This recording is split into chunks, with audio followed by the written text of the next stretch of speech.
ओम नमो भगवते वासुदेवाय नमः। नमस्कार दोस्तों, स्वागत है आप सभी का हमारे यूट्यूब चैनल पावरफुल हिंदू धर्म में। आज हम आप सभी को पौष मास में श्रीमद् भागवत महापुराण के पंचम स्कंद में कथा अध्याय 3 और 4 का रसपान कराएंगे। आइए रसपान कीजिए कथा अध्याय 3 का, जिसमें वर्णन है राजा नाभि का चरित्र। श्री सुखदेव महाराज जी कहते हैं कि हे राजन, अग्निंद्र के पुत्र नाभि की कोई संतान न थी, इसलिए उन्होंने अपनी भार्या मेरु देवी के सहित पुत्र की कामना से एकाग्रता पूर्वक भगवान श्री हरि यज्ञ पुरुष का यजन किया। यद्यपि सुंदर अंगों वाले श्री भगवान द्रव्य, देश, काल, मंत्र, ऋषिज्वा, दक्षिणा और विधि इन यज्ञ के साधनों से सहज में नहीं मिलते, तथापि वे भक्तों पर तो कृपा करते ही हैं। इसलिए जब महाराज नाभि ने श्रद्धा पूर्वक विशुद्ध भाव से उनकी आराधना की, तब उनका चित्त अपने भक्त का अभिष्ट कार्य करने के लिए उत्सुक हो गया। यद्यपि उनका स्वरूप सर्वथा स्वतंत्र है, तथापि उन्होंने प्रवज्ञ कर्म का अनुष्ठान होते समय उसे मन और नयनों को आनंद देने वाले अवयवों से युक्त अति सुंदर हृदय कर्षक मूर्ति में प्रकट किया। उनके श्री अंग में रेशमी पीताम्बर था, वक्ष स्थल पर सुमनोहर श्री वत्स चिन्ह सुशोभित था, भुजाओं में शंख, चक्र, गदा, पद्य तथा गले में वनमाला और कौस्तुभ मणि की शोभा थी। संपूर्ण शरीर अंग प्रत्यंग की कांति को बढ़ाने वाले किरण ज्वाला मंडित मणिमय मुकुट, कुंडल, कंकड़, करधनी, हार, बाजूबंद और नुपुर आदि आभूषणों से विभूषित था। ऐसे परम तेजस्वी चतुर्भुज मूर्ति पुरुष विशेष को प्रकट हुआ देख ऋषिज्वा, सदस्य और यजमान आदि सभी लोग ऐसे आह्लादित हुए जैसे निर्धन पुरुष अपार धन राशि पाकर फूला नहीं समाता। फिर सभी ने सिर झुकाकर अत्यंत आदर पूर्वक प्रभु की अघर्य द्वारा पूजा की और ऋषिज्वा ने उनकी स्तुति की। ऋषिज्वा ने कहा, हे पूज्यात्मा, हम आपके अनुगत भक्त हैं। आप हमारे पुनः पुनः पूजनीय हैं, किंतु हम आपकी पूजा करना क्या जाने। हम तो बार बार आपको नमस्कार करते हैं, इतनी ही हमें महापुरुषों ने सिखाया है। आप प्रकृति और पुरुष से भी परे हैं। फिर प्रकृति गुणों के कार्यभूत इस प्रपंच में बुद्धि फंस जाने से आपके गुणगान में सर्वथा असमर्थ ऐसा कौन पुरुष है जो प्राकृत नाम, रूप एवं आकृति के द्वारा आपके स्वरूप का निरूपण कर सके। आप साक्षात परमेश्वर हैं। आपके परम मंगलमय गुण संपूर्ण जगत के दुखों का दमन करने वाला है। यदि कोई उन्हें वर्णन करने का साहस भी करेगा तो केवल उनके एक देश का ही वर्णन कर सकेगा। किंतु हे प्रभु, यदि आपके भक्त प्रेम गदगद वाणी से स्तुति करते हुए सामान्य जल, विशुद्ध पल्लव, तुलसी और दूब के अंकुर आदि सामग्री से ही आपकी पूजा करते हैं, तो भी आप सब प्रकार से संतुष्ट हो जाते हैं। हमें तो अनुराग के सिवा इस द्रव्य, काल आदि अनेकों अंगों वाले यज्ञ से भी आपका कोई प्रयोजन नहीं दिखलाई देता, क्योंकि आपके स्वतः ही क्षण क्षण में जो संपूर्ण पुरुषार्थों का फल स्वरूप परमानंद स्वभावतः ही निरंतर प्रदुभूत होता रहता है। आप साक्षात उसके स्वरूप ही हैं। इस प्रकार यद्यपि आपको इन यज्ञ आदि से कोई प्रयोजन नहीं है, तथापि अनेक प्रकार की कामनाओं की सिद्ध चाहने वाले हम लोगों के लिए तो मनोरथ सिद्धि का पर्याप्त साधन यही होना चाहिए। आप ब्रह्म आदि परम पुरुषों की अपेक्षा भी परम श्रेष्ठ हैं। हम तो यह भी नहीं जानते कि हमारा परम कल्याण किस में है, और न हमसे आपकी यथोचित पूजा ही बनी है। तथापि जिस प्रकार तत्वज्ञ पुरुष बिना बुलाए ही केवल करुणावश अज्ञानी पुरुषों के पास चले जाते हैं, उसी प्रकार आप भी हमें मोक्ष संज्ञा किया अपना परम पद और हमारी अभीष्ट वस्तुएं प्रदान करने के लिए अन्य साधारण यज्ञ दर्शकों के समान यहाँ प्रकट हुए हैं। हे पूज्यात्मा, हमें सबसे बड़ा वर तो आपने यही दे दिए है कि ब्रह्म आदि समस्त वरदायकों में श्रेष्ठ होकर भी आप राजश्री नाभि की इस यज्ञशाला में साक्षात हमारे नेत्रों के सामने प्रकट हो गई। हम और वर क्या मांगे। हे प्रभु, आपके गुण गणों का गान परम मंगलमय है। जिन्होंने वैराग्य से प्रज्वलित हुई ज्ञान अग्नि के द्वारा अपने अंतःकरण के राग द्वेष आदि संपूर्ण मलों को जला डाला है, अतएव जिनका स्वभाव आपके समान शांत है, वे आत्माराम मुनिगण भी निरंतर आपके गुणों का गान ही किया करते हैं। अतः हम आपसे यही वर मांगते हैं कि गिरने, ठोकर खाने, छींकने अथवा जम्हाई लेने और संकट आदि के समय एवं ज्वर और मरण आदि का अवस्था में आपका स्मरण न हो सकने पर भी इसी प्रकार के आपके सकल कलिमल विनाशक भक्तवत्सल दीनबंधु आदि गुणद्योतक नामों का हम उच्चारण कर सके। इसके सिवा कहने योग्य न होने पर भी एक प्रार्थना और है। आप तो साक्षात परमेश्वर हैं। स्वर्ग अपवर्ग आदि ऐसी कोई वस्तु नहीं है जिसे आप न देख सके। तथापि जैसे कोई कंगाल किसी धन लुटाने वाले परम उदार पुरुषों के पास पहुंचकर भी उससे भूसा ही मांगे, उसी प्रकार हमारे यजमान ये राजश्री नाभि संतान को ही परम पुरुषार्थ मानकर आपकी समान पुत्र पाने के लिए आपकी आराधना कर रहे हैं। यह कोई आश्चर्य की बात नहीं है। आपकी माया का पार कोई नहीं पा सकता और न वह किसी के वश में आ सकती है। जिन लोगों ने महापुरुषों के चरणों का आश्रय नहीं लिया, उनमें ऐसा कौन है जो उसके वश में नहीं होता। उसकी बुद्धि पर उसका पर्दा नहीं पड़ जाता और विषय रूप विष का वेग उसके स्वभाव को दूषित नहीं कर देता। हे देव की देव, आप भक्तों के बड़े बड़े काम कर देते हैं। हम मंदमतियों ने कामनावश इस तुच्छ कार्य के लिए आपका आह्वान किया। यह आपका अनादर ही है, किंतु आप समदर्शी हैं, अतः हम अज्ञानों की इस दृष्टता को आप क्षमा करें। श्री सुखदेव महाराज जी कहते हैं कि हे राजन, वर्षा अधिपति नाभि की पूज्य ऋषितजुओं ने प्रभु के चरणों की वंदना करके जब पूर्वोक्ता स्त्रों से स्तुति की, तब देवश्रेष्ठ श्रीहरि ने करुणावश इस प्रकार कहा। श्रीहरि भगवान ने कहा, हे ऋषियों, बड़े असमझ की बात है। आप सब सत्यवादी महात्मा हैं। आपने मुझसे यह बड़ा दुर्लभ वर मांगा है कि राजश्री नाभि के मेरे समान पुत्र हो। हे मुनियों, मेरे समान तो मैं ही हूँ, क्योंकि मैं अद्वितीय हूँ। तो भी ब्राह्मणों को वचन मिथ्या नहीं होना चाहिए। द्विज कुल मेरा ही तो मुख है, इसलिए मैं स्वयं ही अपने अंश काल से अग्नित्र नंदन नाभि के यहाँ अवतार लूंगा, क्योंकि अपने समान मुझे कोई और दिखाई नहीं देता। श्री सुखदेव महाराज जी कहते हैं कि महारानी मेरु देवी के सुनते हुए उसके पति से इस प्रकार कहकर भगवान अंतर ध्यान हो गए। विष्णुदत्त परीक्षित उस यज्ञ में महर्षियों द्वारा इस प्रकार प्रसन्न किए जाने पर श्री भगवान महाराज नाभि को प्रिय करने के लिए उनके रानीवास में महारानी मेरी देवी के गर्भ से दिगंबर सन्यासी और उधर्वरेता मुनियों को धर्म प्रकट करने के लिए शुद्ध सत्वमय विग्रह से प्रकट हुए।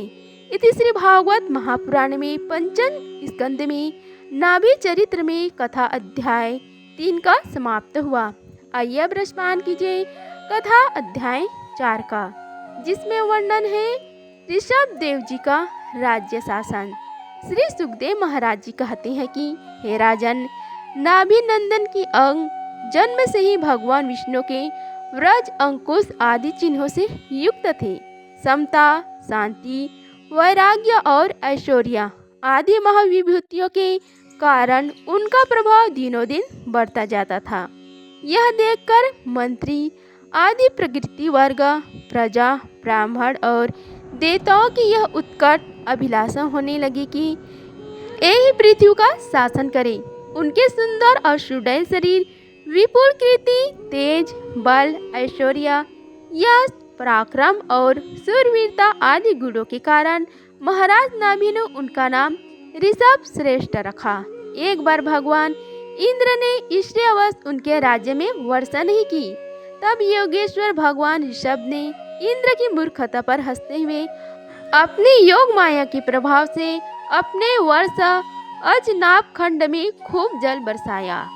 महाराज नाभि अपनी इच्छा के अनुसार श्रेष्ठ पुत्र पाकर अत्यंत आनंद मग्न हो गए और अपनी इच्छा से मनुष्य शरीर धारण करने वाले पुराण पुरुष श्री हरि का सप्रेम लालन करते हुए उन्हीं की लीला विलास से मुग्ध होकर वत्स तात ऐसा गदगद वाणी से कहते हुए बड़ा सुख मनाने लगे।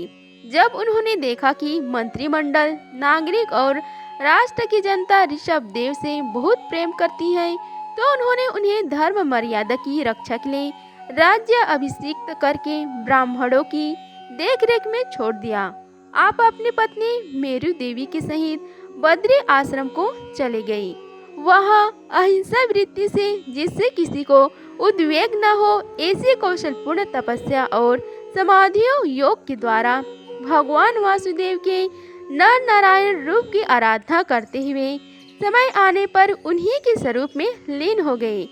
हे पांडुनंदन, राजा नाभि के विषय में यह लोकोक्ति प्रसिद्ध है। राजा नाभि के उद्धार कर्मों का आचरण दूसरा कौन पुरुष कर सकता है, जिनके शुद्ध कर्मों से संतुष्ट होकर साक्षात श्रीहरि उनके पुत्र हो गए थे। महाराज नाभि के समान ब्राह्मण भक्ता भी कौन हो सकता है, जिनकी दक्षिणा आदि से संतुष्ट हुए ब्राह्मणों ने अपने मंत्र बल से उन्हें यज्ञशाला में साक्षात श्री हरि भगवान विष्णु ने दर्शन करा दिए। भगवान ऋषभ देव ने अपने देश अजनाब खंड को कर्म भूमि मानकर लोक संग्रह के लिए कुछ काल गुरुकुल में वास किया। गुरुदेव को यथोचित दक्षिणा देकर गृहस्थ में प्रवेश करने के लिए उनकी आज्ञा ली। फिर लोगों को गृहस्थ धर्म की शिक्षा देने के लिए देवराज इंद्र की दी हुई उनकी कन्या जयंती से विवाह किया तथा श्रौत स्मार्त दोनों प्रकार के शास्त्रोपदिष्ट कर्मों का आचरण करते हुए उसके गर्भ से अपने ही समान गुण वाले पुत्र उत्पन्न किए। उनमें महायोगी भारत जी सबसे बड़े और सबसे अधिक गुणवान थे। उन्हीं के नाम से लोग इस अजनाब खंड को भारतवर्ष कहने लगे। उनसे छोटे कुशावर्ता, इलावर्ता, ब्रह्मवर्ता, मलय, केतु, भद्रसेन, इंद्र, स्पर्क, विदर्भ और कीकट ये 9 राजकुमार शेष 90 भाइयों से बड़े एवं श्रेष्ठ थे। उनसे छोटे कवि, हरि, आंतरिक, प्रबुद्ध, पिपलयन, अभिहोत्रा, द्रुमिल, चामाश और करभजन ये 9 राजकुमार भागवत धर्म का प्रचार करने वाले बड़े भागवत भक्त थे। भगवान की महिमा से महिमावंतित और परम शांति से पूर्ण इनका पवित्र चरित्र हम नारद वासुदेव संवाद के प्रसंग में आगे कहेंगे। इनसे छोटे जयंती के 81 पुत्र पिता की आज्ञा का पालन करने वाले अति विनीत महान वेदज्ञ और निरंतर यज्ञ करने वाले थे। वे पूर्ण कर्म को अनुष्ठान करने से शुद्ध होकर ब्राह्मण हो गए थे। भगवान ऋषभ देव यद्यपि परम स्वतंत्र होने के कारण स्वयं सर्वदा ही सब प्रकार की अनर्थ परंपरा से रहित केवल आनंद अनुभव स्वरूप और साक्षात ईश्वर ही थे, तो भी अज्ञानों के समान कर्म करते हुए उन्होंने काल के अनुसार प्राप्त धर्म का आचरण करके उसका तत्व न जानने वाले लोगों को इसकी शिक्षा दी। साथ ही सम, शांत, सुहृदय और करुणिक रहकर धर्म, अर्थ, यश, संतान, भोग, सुख और मोक्ष का संग्रह करते हुए गृहस्थ आश्रम में लोगों को नियमित किया। महापुरुष जैसे जैसा आचरण करते हैं दूसरे लोग उसकी अनुसरण करने लगते हैं। यद्यपि वे सभी धर्मों के सार रूप वेद के गूढ़ रहस्य को जानते थे, तो भी ब्राह्मणों की बतलाई हुई विधि से साम, दान आदि नीति के अनुसार ही जनता का पालन करते थे। उन्होंने शास्त्र और ब्राह्मणों के उपदेश अनुसार भिन्न भिन्न देवताओं के उद्देश्य से द्रव, देश, काल, आयु, श्रद्धा और ऋतुज्व आदि से सुसंपन्न सभी प्रकार के 100 यज्ञ किए। भगवान ऋषभ देव के शासन काल में इस देश का कोई भी पुरुष अपने लिए किसी भी अपने प्रभु के प्रति दिन दिन बढ़ने वाले अनुराग की सिवा और किसी वस्तु की कभी इच्छा नहीं करता था। यही नहीं, आकाश कुसुम आदि अविद्यमान वस्तु की भांति कोई किसी की वस्तु की ओर दृष्टिपात भी नहीं करता था। एक बार भगवान ऋषभदेव घूमते घूमते ब्रह्मवर्त देश में पहुँचे। वहाँ बड़े बड़े ब्रह्म ऋषियों की सभा में उन्होंने प्रजा के समान ही अपने समाहित चित्त तथा विनय और प्रेम के भार से संयुक्त पुत्रों को शिक्षा देने के लिए इस प्रकार कहा। इस प्रकार श्रीमद् भागवत गीता के पंचम स्कंद में कथा अध्याय 4 का समाप्त हुआ। आइए रसपान कीजिए कथा अध्याय 5 का, जिसमें वर्णन है ऋषभ जी का अपने पुत्र को उपदेश देना और स्वयं अवधूत वृत्ति को ग्रहण करना। श्री ऋषभ देव जी ने कहा, हे पुत्रों, इस मृत्यु लोक में यह मनुष्य शरीर दुखमय विषय भोग प्राप्त करने के लिए ही नहीं है। ये भोग तो विष्टा भोजी शुकर कुकुर आदि को भी मिलते ही हैं। इस तरह से दिव्य ताप ही करना चाहिए जिससे अंतःकरण शुद्ध हो, क्योंकि इसी से अनंत ब्रह्मानंद की प्राप्ति होती है। शास्त्रों ने महापुरुषों की सेवा को मुक्ति का और स्त्री संगी कामियों के संग को नरक का द्वार बताया है। महापुरुष वे ही हैं जो समान चित, परम शांत, क्रोधहीन, सबकी हित चिंतक और सदाचार संपन्न हो, अथवा मुझ परमात्मा के प्रेम को ही जो एकमात्र पुरुषार्थ मानते हो, केवल विषयों की ही चर्चा करने वाले लोगों में तथा स्त्री पुत्र और धन आदि सामग्रियों से संपन्न घरों में जिनकी अरुचि हो और जो लौकिक कार्यों में केवल शरीर निर्वाह के लिए ही प्रवृत्त होते हैं, मनुष्य अवश्य प्रमादवश कुकर्म करने लगता है। उसकी वह प्रवृत्ति इंद्रियों को तृप्त करने के लिए ही होती है। मैं इसे अच्छा नहीं समझता, क्योंकि इसी के कारण आत्मा को यह असत और दुखदायक शरीर प्राप्त होता है। जब तक जीव को आत्म तत्व की जिज्ञासा नहीं होती, तभी तक अज्ञानवश देह आदि के द्वारा उसका स्वरूप छिपा रहता है। जब तक यह लौकिक वैदिक कर्मों से फंसा रहता है, तब तक मन में कर्म की वासनाएं भी बनी रहती हैं और इन्हीं से देह बंधन की प्राप्ति होती है। इस प्रकार अविद्या द्वारा आत्मस्वरूप के ढक जाने से कर्म वासनाओं के वशीभूत हुआ चित्त मनुष्य को फिर से कर्मों में ही प्रवृत्त करता है।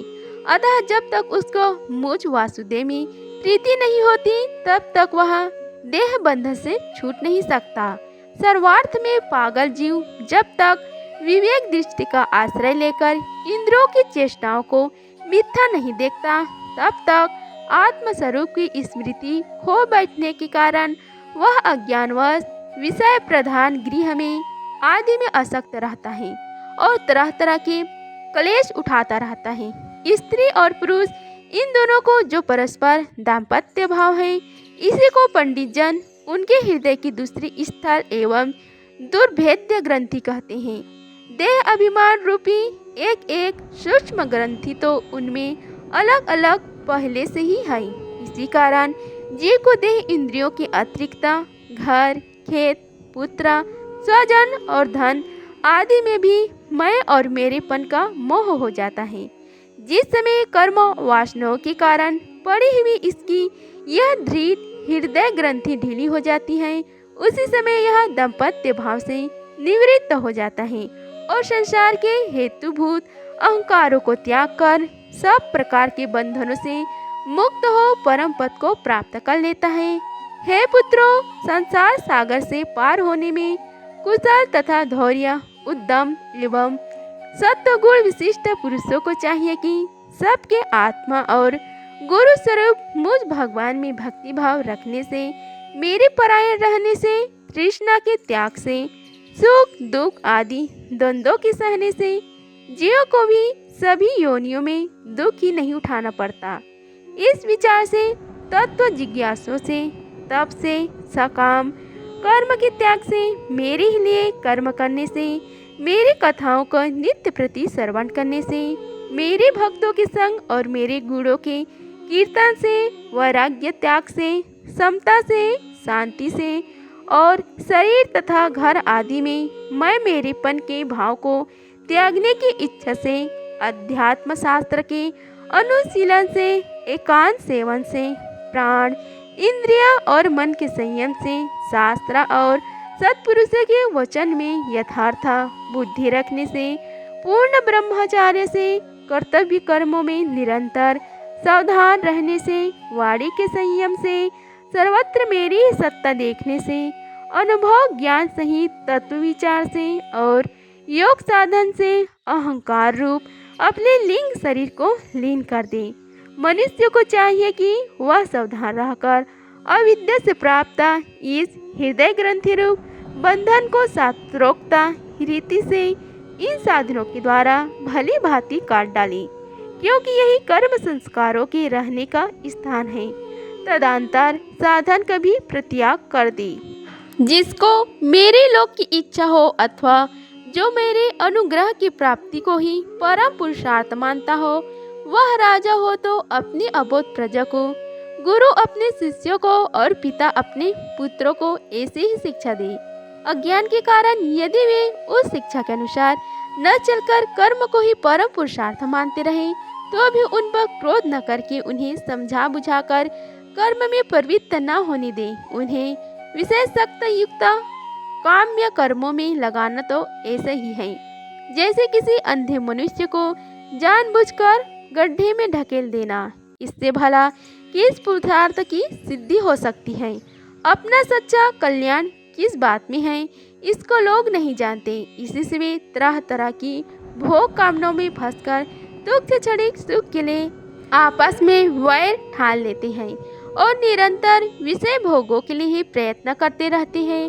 वे मूर्ख इस बात पर कुछ भी विचार नहीं करते कि इस वैर विरोध के कारण नरक आदि अनंत घोर दुखों की प्राप्ति होगी। गड्ढे में गिरने के लिए उल्टे रास्ते से जाते हुए मनुष्य को जैसा आँख वाला पुरुष उधर नहीं जाने देता, वैसे ही अज्ञानी मनुष्य को अविद्या में फंसकर दुखों की ओर जाते देखकर कौन इससे दयालु और ज्ञानी पुरुष होगा जो जानबूझकर भी उसे उसी राह पर जाने दे या जाने के लिए प्रेरित करे। जो अपने प्रिय संबंधी को भागवत भक्ति का उपदेश देकर मृत्यु की फांसी से नहीं छुड़ाता, वह गुरु गुरु नहीं है, स्वजन स्वजन नहीं है, पिता पिता नहीं है, माता माता नहीं है, इष्ट देव नहीं है और पति पति नहीं है। मेरे इस अवतार शरीर का रहस्य साधारण जनों के लिए बुद्धि गम्य नहीं है। शुद्ध तत्व ही मेरा हृदय है और उसी में धर्म की स्थिति है। मैंने अधर्म को उनने से बहुत दूर पीछे की ओर ढकेल दिया है। इसी से सत्पुरुष मुझे ऋषभ कहते हैं। तुम सब मेरे उस शुद्ध सत्वमय हृदय से उत्पन्न हो, इसलिए मत्सर छोड़कर अपने बड़े भाई भारत की सेवा करो। उसकी सेवा करना मेरा ही सेवा करना है और यही तुम्हारा प्रजा पालन भी है। अन्य सब भूतों की अपेक्षा वृक्ष अत्यंत श्रेष्ठ है, उनसे चलने वाले जीव श्रेष्ठ हैं और उनमें भी कीटा आदि की अपेक्षा ज्ञान युक्त पशु आदि श्रेष्ठ हैं। पशुओं से मनुष्य, मनुष्यों से प्रथम गण, प्रथमों से गंधर्व, गंधर्वों से सिद्धा और सिद्धों से देवता के अनुनायी किन्नर आदि श्रेष्ठ हैं। उनसे असुर, असुरों से देवता और देवताओं से भी इंद्र श्रेष्ठ हैं। इंद्र से भी ब्रह्म जी के पुत्र दक्ष आदि प्रजापति श्रेष्ठ हैं। ब्रह्म जी के पुत्रों में रुद्र सबसे श्रेष्ठ हैं। वे ब्रह्म जी से उत्पन्न हुए और इसलिए ब्रह्म जी उनसे श्रेष्ठ हैं। वे भी मुझसे उत्पन्न हैं और मेरी उपासना करते हैं, इसलिए मैं उनसे भी श्रेष्ठ हूँ। परंतु ब्राह्मण मुझसे भी श्रेष्ठ हैं, क्योंकि मैं उन्हें पूज्य मानता हूँ। सभा में उपस्थित ब्राह्मणों को लक्ष्य करके विप्रगण दूसरे किसी भी प्राणी को मैं ब्राह्मणों के समान भी नहीं समझता, फिर उनसे अधिक तो मान ही कैसे सकता हूँ। लोग श्रद्धा पूर्वक ब्राह्मणों के मुख से जो अन्न आदि आहुति डालते हैं, उसे मैं जैसे प्रसन्नता से ग्रहण करता हूँ, वैसे ही अग्निहोत्र में होम की हुई सामग्री को स्वीकार नहीं करता। जिन्होंने इस लोक में अध्ययन आदि के द्वारा मेरी वेद रूपा अति सुंदर और पुरातन मूर्तियों को धारण कर रखा है तथा जो परम पवित्र सत्वगुण सम दम सत्य दया तप तितिक्षा और ज्ञान आदि 8 गुणों से संपन्न है, उन ब्राह्मणों से बढ़कर और कौन हो सकता है। मैं ब्रह्म आदि से भी श्रेष्ठ और अनंत हूँ तथा स्वर्ग मोक्ष आदि देने की भी सामर्थ्य रखता हूँ, किंतु मेरे अकिंचन भक्त ऐसे निष्प्रिय होते हैं कि वे मुझसे भी कभी कुछ नहीं चाहते। फिर राज्य आदि अन्य वस्तुओं की तो वे इच्छा ही कैसे कर सकते हैं। हे पुत्रों, तुम संपूर्ण चराचर भूतों को मेरा ही शरीर समझकर शुद्ध बुद्धि से पद पद पर उनकी सेवा करो। यही मेरी सच्ची पूजा है। मन वचन दृष्टि तथा अन्य इंद्रियों की चेष्टाओं को साक्षात फल मेरा इस प्रकार का पूजन ही है। इसके बिना मनुष्य अपने को महामोहमय कालपाश से छुड़ा नहीं सकता। श्री सुखदेव महाराज जी कहते हैं कि हे राजन, ऋषभ देव जी के पुत्र यद्यपि स्वयं ही सब प्रकार से सुशिक्षित थे, तो भी लोगों को शिक्षा देने के उद्देश्य से महाप्रभावशाली परम सुहृदय भगवान ऋषभ ने उन्हें इस प्रकार उपदेश दिया। ऋषभ देव जी के सब पुत्रों में भरत सबसे बड़े थे। वे भगवान के परम भक्त और भागवत भक्तों के परायण थे। ऋषभ देव जी ने पृथ्वी का पालन करने के लिए उन्हें राजगद्दी पर बैठा दिया और स्वयं उषमशील निवृत्ति परायण महामुनियों की भक्ति ज्ञान और वैराग्य रूप परम हंसोचित धर्मों की शिक्षा देने के लिए बिल्कुल विरक्त हो गए। केवल शरीर मात्र परिग्रह रखा और सब कुछ घर पर रहते ही छोड़ दिया। अब वे वस्त्रों को भी त्याग करके सर्वथा दिगंबर हो गए। उस समय उनके बाल बिखरे हुए थे, उन्मत्त सा वेश था। इस स्थिति में अविनय अग्निहोत्र की अग्नियों को अपने में ही लीन करके सन्यासी हो गए और ब्रह्मवर्त देश से बाहर निकल गए। वे सर्वथा मौन हो गए थे, कोई बात करना चाहते तो बोलते नहीं थे। जड़ अंधे बहरे गूंगे पिचास और पागलों की चेष्टा करते हुए वे अवधूत बने जहाँ तहाँ विचरने लगे। कभी नगरों और गांवों में चले जाते तो कभी खानों किसानों की बस्तियों को, बगीचों पहाड़ों गांवों सेना की छावनियों गौशालाओं अहीरों की बस्तियों और यात्रियों के टिकने के स्थान में रहते। कभी पहाड़ों जंगलों और आश्रम आदि विचरते। वे किसी भी रास्ते से निकलते तो जिस प्रकार वन में विचरने वाले हाथी को मक्खियाँ सताती हैं, उसी प्रकार मूर्ख और दुष्ट लोग उनके पीछे हो जाते और उन्हें तंग करते। कोई धमकी देते, कोई मारते, कोई पेशाब कर देते, कोई थूक देते, कोई ढेला मारते, कोई विष्ठा और धूल फेंकते, कोई अधोभावी छोड़ते और कोई खोटी खरी सुनाकर उनका तिरस्कार करते। किंतु वे इन सब बातों पर जरा भी ध्यान नहीं देते। इसका कारण यह था कि भ्रम से सत्य कहे जाने वाले इस मिथ्या शरीर में उनकी अहंता ममता तनिक भी नहीं थी। वे कार्य कारण रूप संपूर्ण प्रपंच के साक्षी होकर अपने परमात्मा स्वरूप में ही स्थित थे। इसलिए खंड चित्त वृत्ति से अकेले ही पृथ्वी पर विचरते रहते थे। यद्यपि उनके हाथ पैर छाती लंबी लंबी बाहें कंधे गले और मुख आदि अंगों की बनावट बड़ी ही सुकुमार थी। उनका स्वभाव से ही सुंदर मुख स्वाभाविक मधुर मुस्कान से और भी मनोहर जान पड़ता था। नेत्र नवीन कमल दल के समान बड़े ही सुहावने विशाल एवं कुछ लाली लिए हुए थे। उनकी पुतलियां शीतल एवं सत्ताप हरिणी थी। उन नेत्रों के कारण वे बड़े मनोहर जान पड़ते थे। कपोल कान और नासिका छोटे बड़े न होकर भी समान एवं सुंदर थे तथा उनके अस्फुट हास्ययुक्त मनोहर मुख अरविंद शोभा को देखकर पुरान नारियों की चिंता में कामदेव का संचार हो जाता था। यद्यपि उनके मुख के आगे जो भूरे रंग की लंबी लंबी घुंघराली लटें लटकती रहती थी, उनके महान भार और अद्भुतों के समान धूल दूसरित देह के कारण वे ग्रहग्रस्त मनुष्यों के समान जान पड़ते थे। जब भगवान ऋषभ देव ने देखा कि यह जनता योग साधन में विघ्न रूप है और इससे बचने का उपाय भीत वत्स वृत्ति से रहना ही है, तब उन्होंने अजगर वृत्ति धारण कर ली। वे लेटे ही लेटे खाने पीने, चबाने और मल मूत्र त्याग करने लगे। वे अपने त्यागे हुए मल में लौट लौट कर शरीर को उससे सान लेते, किंतु उनके मल में दुर्गंध नहीं थी, बड़ी सुगंध थी और वायु उस सुगंध को लेकर उनके चारों ओर 10 योजन तक सारे देश को सुगंधित कर देती थी। इसी प्रकार गौ, मृग और काक आदि की वृत्तियों को स्वीकार कर वे उन्हीं के समान कभी चलते हुए, कभी खड़े खड़े, कभी बैठे हुए और कभी लेटे लेटे ही खाने पीने और मल मूत्र का त्याग करने लगते थे। हे परीक्षित, परमहंसों को त्याग के आदर्श की शिक्षा देने के लिए इस प्रकार मोक्षपति भगवान ऋषभ देव ने कई तरह की योग आचार्यों का आचरण किया। वे निरंतर सर्वश्रेष्ठता, महान आनंद का अनुभव करते रहते थे। उनकी दृष्टि में निरूप अधिकारी रूप से संपूर्ण प्राणियों के आत्मा अपने आत्मस्वरूप भगवान वासुदेव से किसी भी प्रकार का भेद नहीं था, इसलिए उनके सभी पुरुषार्थ पूर्ण हो चुके थे। उनके पास आकाश गमन, मनोजयित्व, मन की गति के समान ही शरीर की भी इच्छा करते ही सर्वत्र पहुंच जाना, अंतर्ध्यान, परकाय प्रवेश, दूसरे के शरीर में प्रवेश करना, दूर की बातों में सुन लेना और दूर के दृश्य को देख लेना आदि सब प्रकार की सिद्धियां अपने आप ही सेवा करने को आई, परंतु उन्होंने उनका मन से आदर या ग्रहण नहीं किया।